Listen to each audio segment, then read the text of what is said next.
আমরা বিচার চাই।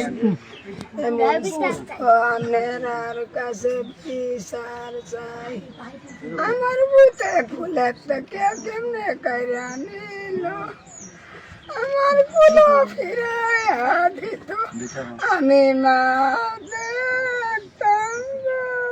ছেলেদের সংসারটা ছিল, আমার চলা ধরে ছেলে সংসারটা চালায়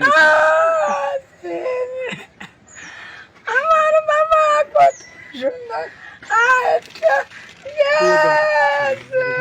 বাবা আমার কি কথা বলো।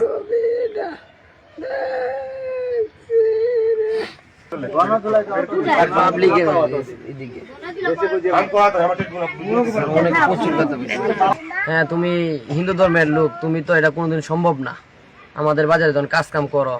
পরে লাস্টে বলতেছে যে তোমার মেয়ের যে তুমি মুসলমান থেকে হিন্দু বানাইতেছো, বাট আচ্ছা ঠিক আছে সমস্যা নাই, তুমি একটা কাজ করো, তোমার গার্জেন মাঝেন তুমি একটা ফোন দিয়া জিজ্ঞাসা করো। প্রথম জিজ্ঞাসছিল, পরে দ্বিতীয়বার এই জিজ্ঞাসা করার পরে ফোন নাম্বার সব নিচে গা, তা আমরা বাড়ি থেকে আমরা জানাই। পর মেয়ের আবার ট্রিটমেন্ট দিছে, মেয়ের আবার আনছিল এরা। মেয়েরে বলতেছে তুমি কি ওরা ভালোবাসো, না ছেলেরে আমগো করেন আপনার মুসলমানরা যেভাবে গুরুস্থান দেয় এভাবে আমরা গুরুস্থান দেই সেম সেম, কিন্তু এটার মধ্যে ডিফারেন্স আছে একটু, যে আমরা মুখে একটু আগুন দেই, এটাই একটু ডিফারেন্স। আর এবার বন্দিগি সেন্দিগি বাজানি হয়, আমরা রবিদাস সম্পাদক। স্যার আমার ছেলে হলো গরিব মানুষ, নিরহ মানুষ, আমরা আমার ছেলেরে তারা মারছে, আর উপযুক্ত বিচার চাই, সরকার এটা বিচার চাই, আইনের যাতে শক্ত করে করতে।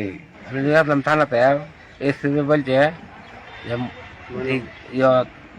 ময়না হ্যাঁ ময়লা তদন্ত ময়না তদন্ত আসলে এই মেডিকেল তো রিপোর্ট আইলে পরে এটা মামলা আমরা নেব।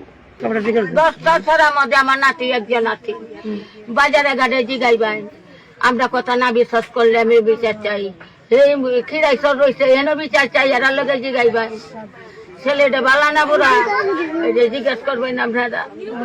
আমার যদি অপরাধ চাই, আমার নাতি যদি অপরাধ চায়, আমরা খুশি না, আমরা বিচার করবেন, নাহলে আমার বিচার করবেন।